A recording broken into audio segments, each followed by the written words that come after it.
All right, so I want to take a second to talk about what constitutes wind damage for a ladder assist technician. So obviously what we're looking for is probably one of two things.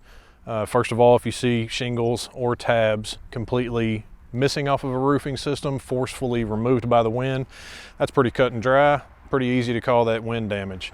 If the shingles are not physically removed from a roofing system, what is it exactly that a ladder assist technician is looking for in order to assess this as wind damage? So we have one marked right here on the roof. We've got our slash marked through it so that it showed up really easily in our photos. And what makes this wind damage in our eyes? Well, first of all, the shingle is clearly unsealed, has been lifted. We believe it's been lifted by wind, and it is clearly exhibiting some granule loss and some slight creasing.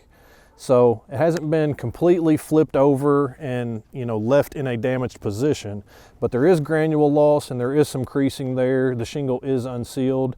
That makes it pretty easy for us to consider that at least possible wind damage.